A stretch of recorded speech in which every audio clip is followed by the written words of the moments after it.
Hello everyone, this is Suyesh here. Okay, so now in this video we are going to discuss about some concepts of our autonomic nervous system.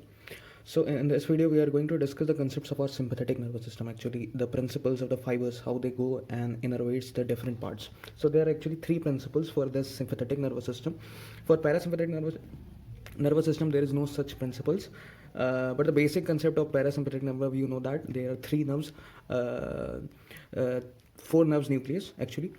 First one is oculomotor nerve nucleus, and then superior salivatory of the facial nerve nucleus, and inferior salivatory of your glossopharyngeal, and the dorsal vagus nucleus. These nucleus are actually autonomic nucleus of these nerves. So these nerves are actually supplying the region at the level above your descending colon, and further the region in the pelvic area and the left areas like sigmoid colons, your rectum area. So these are areas are supplied by our sacral region, from region of S2 to S4. So actually the level of our brainstem, these nucleus, and the level of S2 to S4. Okay, so this actually is called craniosacral outflow of parasympathetic nervous system. So in that, for that we will not go into the deep, so just go through that concept. So here I am going to discuss about the sympathetic nervous system. So first of all, classification of your PNS. I will just simply tell you the basic classification. So first, you know that the PNS is actually divided into your somatic and your autonomic. Okay, so somatic is actually going to your skeletal part, and autonomic is actually further divided into two parts: your parasympathetic, okay, parasympathetic nervous system, and your sympathetic SNS. Okay, and further they both have two parts: central and your peripheral. Okay, central and peripheral. This much you actually, this is a basic concept, this actually you know. Okay, so now we will actually discuss about how the sympathetic nerves actually, sympathetic fibers actually comes. So first, you know that I will just give you an example of basic what are preganglionic and postganglionic fibers. Okay, so just consider this as your spinal cord. Okay, so I'm just doing a rough diagram for you. Okay, so this and this actually like this. So just consider here is your anterior root and this is a posterior root. Okay, so just consider here is a nucleus, and from here the fibers are coming and they are synapsing here. Okay, synapsing here. So this actually is your autonomic ganglion. Okay, this is actually your autonomic ganglion, and these are your ganglion, the fibers of these ganglion. So these actually is your postganglionic fibers, not preganglionic fibers, preganglionic, and these are your postganglionic. Okay, but the fibers for the first neuron, these are your fibers of your first neuron, and these are your fibers of second neuron. So this is the second synapses here in the autonomic ganglion. So the fibers which are coming out of the synapses are called postganglionic fibers, and they are just innervating our effector organs. Okay, visceral organs or thorax, anything, esophagus, just visceral organs or effector organs. Okay, so just remember the basic concept. The before the fibers of synapses are called preganglionic, before the synapses in the autonomic ganglion, I will show you later, and after is called postganglionic. So same concept is for your both CNS and PNS, same for PNS and CNS. And little difference is there because in the parasympathetic nervous system, these ganglions are actually formed in the organs. So because of that, preganglionic fibers are little bit large as compared to sympathetic nervous system, because those ganglions are not formed inside the organ in sympathetic case. Okay, so just remember these basic concepts. Now we will go into deep on the principles. So first principle is actually your soma. Okay, soma means the muscles actually, or blood vessels. Okay, so actually the soma innervations. So let's see the first principle. So I will write here first principle. Okay, first principle, soma innervation. Okay, so the basic concept is clear, divisions are clear. So just this actually sympathetic nervous system innervation is actually from level of your C8 to L2, or you can say till L3. Okay, so these are your level actually in the spinal cord. Okay, in the spinal cord level. Okay, in the nerve. Okay, so which we have discussed in the spinal cord, the different levels of your spinal nerves. So from C8 to L2 to L3 we will see our sympathetic innervation, the fibers originating from these level for sympathetic nervous system. Okay, and there is a spatial ganglion for these nervous system. These are called as sympathetic trunk. Actually the sympathetic trunk is actually chain of ganglions which is present from your skull, the base of the skull, to the coccygeal region, coccyx. Okay, so this is actually a chain of ganglions which is just present lateral to your spinal cord. Okay, you will see a chain of ganglion on the both the sides. So this is actually pair. So it will be on the left side also and the right side also. These are actually chain of ganglions. So I will tell you further how there is synapses occurs in these ganglions. So these sympathetic trunk is actually spatial ganglion for this sympathetic nervous system. Okay, so just remember this point. But your origination of sympathetic nervous system from level of your C8 to L2 to L3. Okay, so first principle is your soma. So, and as you know, from level of C8 to L2 to L3, they are lateral horns in the spinal cord. You can see only in between these levels. Above C8, there is no lateral horns, and below L3 or L2, there is no such lateral horns. Okay, so these are actually intermediolaterales nucleus. These are actually autonomic nucleus. So there is a synapses here. After synapses, the fibers come from your anterior roots, like this. Okay, so this is actually your anterior roots. I will first basic labeling. This is your posterior root, or you can say it as dorsal. Okay, dorsal, and this you can say it as ventral. And further, this is your trunk, and this is your gray rami, gray communicating branch or gray rami communicating branch. Okay, and this is a white communicating branch, a white rami, and these are ramus of your spinal nerves. So this is your dorsal ramus, which are innervating different muscles and organs. Okay, and this is your ventral ramus. Okay, so this will be same for all the three diagrams, so just remember this. Okay, and this is actually your sympathetic ganglion or sympathetic trunk. So these chain of ganglions are actually present like this. So like below this another ganglion will be there at different levels. So this is actually a sympathetic ganglion. Sympathetic ganglion. Okay, or it is also called as paravertebral ganglion, because it's just present lateral to your vertebral column. Okay, paravertebral ganglion. So it is actually a sympathetic trunk. Trunk is actually chain of ganglions, and you will take, when you will take one ganglion, you will say a single ganglion as paravertebral ganglion or sympathetic ganglion. Okay, now we will see the concept of your soma. Okay, so what happens is that this is the first axon coming from this nucleus, and these are your preganglionic fibers for this principle. And now from here, the fibers enter through your white communicating branch. Okay, like this, and there does synapses here, the second synapses here in the sympathetic ganglion. Okay, and further they go from your gray communicating branch. Okay, and like this, and joins the spinal nerves. Okay, like this, and further what they innervate? They innervate actually your erector pili muscles. These are muscles of your hairs during erections, and your blood vessels for vasodilations, and okay, and blood vessels, and your glands, sebaceous glands and sweat glands. Okay, sweat glands. Okay, so these fibers are actually joining your spinal nerves. Actually, further these principle in the second and third principle, they doesn't join the spinal nerves. They go as their own. So they are going as their own after the forming the ganglion. They are called as splanchnic nerves. Splanchnic nerve. Okay, so in this principle, they are joining the spinal nerve through your gray communicating branch. So this gray communicating branch you can see at all the levels. So these are actually 31 in number. So 31 pairs. Okay. So why they are gray? Because they don't have myelins, and white because they have myelin. Okay, so you can see white and gray rami both in this case. And after gray, they just join the spinal nerves at different levels. They're the same at all the levels, so that is why there are 31 pairs.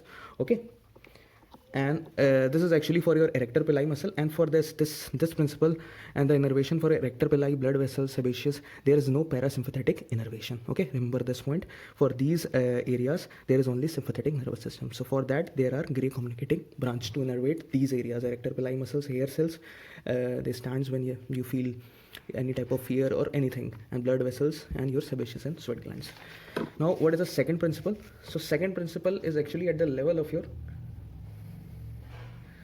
second principle is actually at the level of your head, neck, and chest. Okay, or thorax, chest cavity or thorax. Okay, so same, and these fibers are your preganglionic fibers. Ganglionic fibers are coming, and after synapses, these fibers are your postganglionic. Okay, and now in the second principle, the same intermediolaterales nucleus of autonomic and the present in the lateral horn. So these actually principal sympathetic nervous system is present in the lateral horns. The nucleus for these sympathetic innervations are present in the lateral horns. So that is why the level C8 to L2 to L3. You know that this point.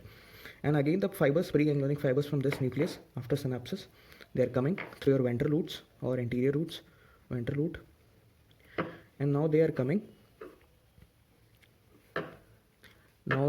from your wide communicating branch and synapses here. Okay, synapse here in the paravertebral ganglion. This is your paravertebral ganglion. Okay, now they don't go from your gray communicating branch actually. Now they go directly to the effector organs. Okay, this can be actually in the region of your thorax. This can be esophagus. Okay, your heart, your lungs can be. Okay, so the organs which are present at these levels, head, neck and thorax region, are actually innervated by this principle. So for them, the ganglion is actually present, second ganglion. This is your second ganglion. These are preganglionic fibers, and these are your, after synapses, these are your postganglionic fibers. Okay, so these are actually forming ganglions in the sympathetic trunk. So sometimes fibers can also go, sometimes the fibers, what happens, the level below, there can be one more ganglion here. Just consider it as your sympathetic, another ganglion. Okay, below. Okay, so sometimes they don't synapse here. The fiber just comes down and synapse in the level below, one level below. So here. Okay, synapses occur one level below. So these are actually chain of ganglions. These are your spinal nerves coming, and these are your chain of ganglions called as sympathetic trunk. So sometimes the fibers can go one level down, and there they synapse, and from there they can go further to the organs at that level. Okay, so this can be also a case. Okay, so this is actually your second principle. Okay, and this you can see at the level of your C8 to T5. Okay, this you can see at the level of your C8 to T5, and this you can see at all the levels, because gray communicating branch can innervate at all the levels, because spinal nerves are present at all the levels. Okay, so this is present at the level of your C8 to T5. Okay, so this ganglion is actually called as paravertebral ganglion. Okay, now we are going to discuss our third principle. So third principle is actually present in the level of your abdominal cavity. Okay, abdominal cavity. So for the visceral organs actually, especially. Okay, so same concept will be till the trunk. So same nucleus, the first neuron is formed here. The fibers comes from your ventral root that we have cleared, and again they come from your wide communicating branch. These are your wide communicating branch. But what happens in this case, the fibers, 80 to 85% fibers in this principle doesn't synapse in the sympathetic trunk actually. So they actually synapse after the ganglion. So these ganglions are called as prevertebral ganglion or pre-aortic ganglion, collateral ganglions. Okay, so these are your sympathetic ganglions. So in this principle, they are not synapsing in the sympathetic trunk. 80 to 85% fibers, they are going just from a sympathetic trunk coming out, and these nerves are actually called as splanchnic nerves. Splanchnic nerve. Splanchnic nerves are, why they are called splanchnic nerve? Because they are going their own. They are not joining the spinal nerves like here, because they are joining the spinal nerves, spinal roots, dorsal and ventral roots. Okay, ramus, but dorsal from where the spinal nerves are innervating. So in this case, they are not going through your ramus of your spinal nerves. They are going their own. So that is why they are called as splanchnic nerve. So in this case, they joins they forms the plexus in this area, cardiac plexus, pulmonary plexus, because they are sympathetic fibers also coming. So they form the plexus here, and further they innervate at the postganglionic fibers in this case. So here the ganglion is forming in the sympathetic trunk, sympathetic ganglions. But in this case, the ganglion is forming separately. So they are forming prevertebral ganglions. Okay, so the ganglion is forming here, and now they are innervating their effector organs. Okay, so this can be actually your liver, pancreas, the descending colons, ascending colons. Okay, so these are organs, abdominal organs, are actually innervated by this principle. Okay, so these are actually preganglionic fibers till here, preganglionic fibers of your sympathetic nervous system, and these are your postganglionic fibers, after the formation of ganglion. Postganglionic fibers. And what is the name of this ganglion? This is your prevertebral ganglion. Prevertebral ganglion. Okay, so now 80 to 85% I said. So 15% can go like the principle, second principle. Okay, so fibers can come like this, okay, from here, second fibers, and they can synapse here, and then they can go. So this is for your 85% fibers, and this is for your 15% fibers. So 15% fibers can synapse here, then they can go to innervate the abdominal organs, and 85% fiber doesn't synapse here. They just form the ganglion, prevertebral ganglion, after the sympathetic trunk, in between, before the organ. Okay, so this is actually your sympathetic third principle. Okay, so these are your three principles for your, especially for your sympathetic nervous system. Okay, so in the case of your parasympathetic nervous system, they are intramural ganglions. Okay, so in the case of sympathetic nervous system, the ganglions are actually formed in the internal walls of your organs. So that is why preganglionic fibers are very long in the case of parasympathetic nervous system. Okay, and they are also called as intramural ganglion. Okay, and the ganglions for your oculomotor nerve, facial nerve, the parasympathetic ganglions like ciliary, otic ganglions. Okay, so these ganglions, submandibular ganglions, so these ganglions are actually called as paravertebral ganglion, paraorganic ganglion. Okay, paraorganic ganglion, and the ganglions, the vagus nerve, which are innervating your till the descending colon. So for them, the ganglions are called as intramural ganglions because they are forming in the internal organs. And for the level below your descending colon, there is your S2 to S4 splanchnic nerve, pelvic splanchnic nerve, for your parasympathetic innervations of your pelvic organs, and the level below your descending colon, that is the sigmoid and rectum for parasympathetic nervous system. So this is actually your thoracolumbar outflow for sympathetic nervous system, and craniosacral outflow from your parasympathetic nervous system. Okay, in the third principle, this ganglions example can be your superior mesenteric ganglion, okay, inferior mesenteric ganglion, celiac ganglion. So these ganglion are actually a principle of your third principle, and the concept of your third principle, because they are innervating your liver, pancreas, descending colon. Okay, and these fibers after can be called as, and this before fibers which are coming out as their own, they can be called as splanchnic nerve. Okay, so this concept is clear. What is splanchnic nerve? The nerves which are going there on their own, they are not joining your spinal nerves. Okay, so this was the principle of sympathetic innervation. Thank you.